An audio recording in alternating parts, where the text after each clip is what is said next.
네, 올바른 노무상식, 법률상식 전해드리도록 하겠습니다. 가야 노무법인의 안정훈 노무사 다시 한번 인사 나눠볼게요. 안녕하세요. 네, 2부에도 계속됩니다. 네.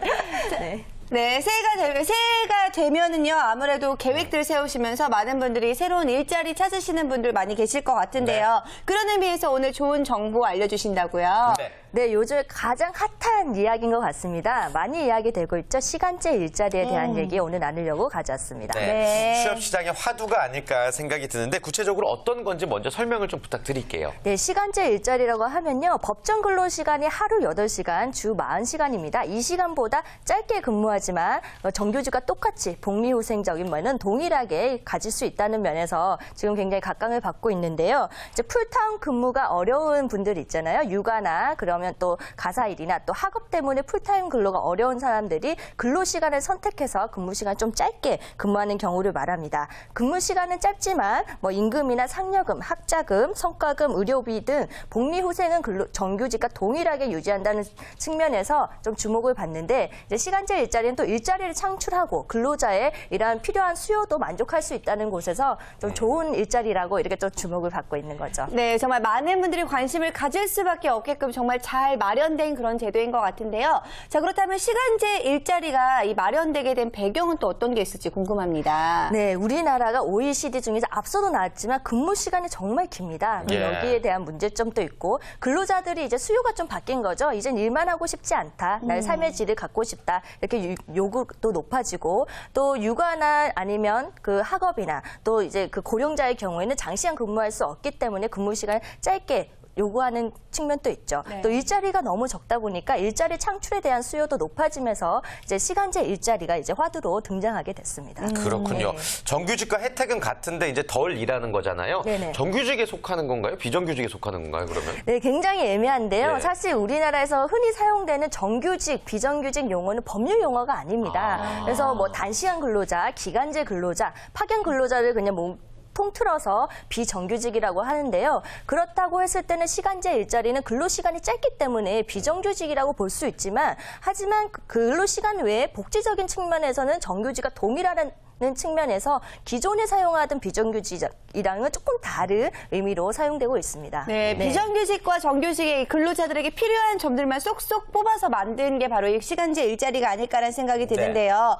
자, 그렇다면 기업 입장에서는 이 시간제 일자리를 창출할 경우에 불리한 점은 없을까요? 사실 그 시간제 일자리가 근무 시간이 짧아지면 그만큼 기존에 일했던 시간을 채워야 되는 사람이 필요하기 때문에 인력을 더 뽑아야 될 수밖에 없습니다. 그럼 인건비가 더 많이 들어가는 부분이 있어서 정부에서는 이런 거를 지원해주기 위해서 반듯한 시간제 일자리 지원금이 있습니다.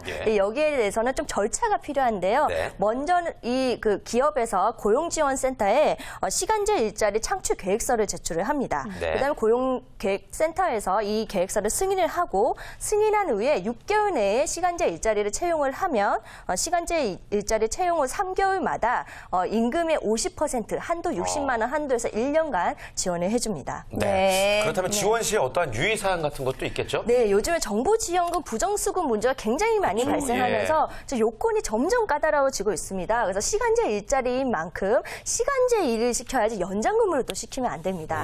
두 번째는 시간제 근로자이지만 정규직과 동일하기 때문에 계약 기간을 정해놓으면 또 안 되는 거죠. 그리고 시간제 일자리를 채용을 목적으로 하기 때문에 그 사람을 채용하기 전에 3개월, 그 채용하는 기간 동안 12개월 동안 해고나 공고사직을 하면 안 됩니다. 그리고 근무 시간이 너무 짧은 경우는 또 안 되겠죠. 그래서 월 60시간, 하루에 15시간 미만으로 근무하는 경우는 또 안 됩니다. 또 부정수급 문제가 발생하면서 추가로 나왔던 부분인데요. 사용자 및 배우자, 사촌 이내, 친인척들은 채용하면 지원금 대상이 안 됩니다. 와, 부정수급에 대해서 정말 이렇게 탄탄하게 규율로 정해놓고 있는데요. 자, 그런데 이야기를 들어보니까 제도는 참 여러 가지로 좋은 것 같은데 이게 잘 굴러갈 수 있을지에 대해서는 의문이기도 합니다. 네, 사실 우리나라 그 노동법적 제도가 시간급 기준으로 되어 있습니다. 근로자들이 장시간 근무하면서 임금을 이제 만족하고 있는데 근무 시간이 줄어들면 임금이 줄어들 수밖에 없기 때문에 근로자들이 오히려 시간제 일자리를 거부하는 경우가 있고요. 네. 그리고 시간제 일자리에 대한 수요에 대한 정책이 있으면서도 회사에서는 여기에 대한 그 이미지가 계속 장시간 근무에 대한 조직 문화가 만들어졌기 때문에 사실 이 정책을 쉽사리 반영하긴 또 어려운 면이 있습니다. 또 근로자들은 시간제 일자리를 하게 되면 나중에 인사 고과나 승진에 대해서 불이익을 받지 않을까 해서 또 적극적으로 참여하지는 못하고 있죠. 그래서 현재 공공기관에서 시간제 일자리가 많은데요. 근데 너무나 일자리가 없다 보니까 실제로 목적은 뭐 경력 단절 여성이나 뭐 육아나 가사를 하는 사람인데 이런 사람이 아닌 청년들이 일자리가 없다 보니까 시간제 일자리로 임금이 낮은, 질 낮은, 나쁜 일자리로 또 인식되는 그런 문제가 있습니다. 네. 여러 가지 또 보완해야 될 점들이 굉장히 많이 있는 것 같습니다.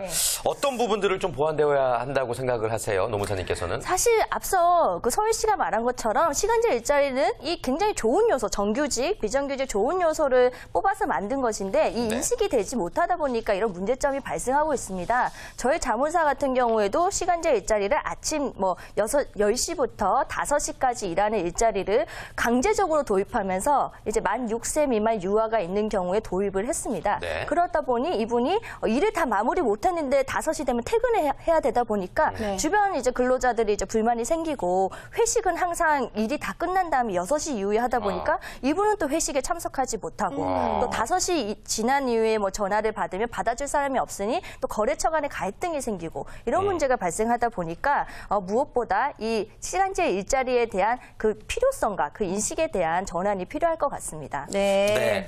또 제도적으로 어떠한 조건들을 갖춰야 된다라는 생각도 들긴 하거든요. 뭐 예를 들자면은 복리 후생이 정규직과 동일하다든지 이러한 부분을 명시해야 되지 않을까 싶기도 해요. 네, 맞습니다.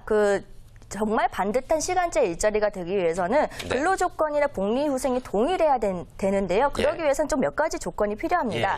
임금이나 상여금, 학자금, 성과금, 의료비 지원 등 복리 후생이 정규직과 동일해야 되고요. 승진에 있어서 불이익이 또 없어야 됩니다. 또 시간제 일자리와 정규직 일자리를 선택적으로 근로자가 사용할 수 있도록 하고 특정 업무가 아닌 전체 업무 그리고 특정 근로자가 아닌 모든 근로자가 활용 가능하도록 해서 시간제 이후 일자리를 사용했다고 해서 차별 대우가 받지 않도록 그렇게 제도가 준비되어야겠죠. 그렇군요. 개념을 우리가 잘 이해해야 되는 것도 중요한데 잘 적용이 돼야 되는 것도 분명히 중요하다는 생각이 듭니다. 자, 마지막으로 시간제 일자리에 대해서 꼭 하시고 싶은 말씀 한 말씀 부탁드릴게요. 네, 최근 유통업계, 롯데, 신세계 등에서 반듯한 시간제 일자리를 도입하겠다라고 하면서 계획을 내세웠는데요. 그래서 시간제 일자리지만 복리후생은 동일하게 적용하겠다고 하니 기대가 되고 있습니다. 이렇게 반듯한 시간제 일자리 하기 위해서는 우선 근로자가 의무적인 아닌 선택적으로 자발적으로 선택할 수 있는 자발성이 전제되어야 될 것 같고요. 두 번째로는 이 시간제 일자리의 필요성 그리고 의미에 대해서 사회적인 협의, 합의가 한 번 더 이루어져야 되지 않을까 생각이 듭니다. 네, 시간제 일자리에 대해서 정말 사회적으로 잘 인정이 될 수 있도록 제도적인 것들도 잘 마련이 돼야 될 것 같은데요.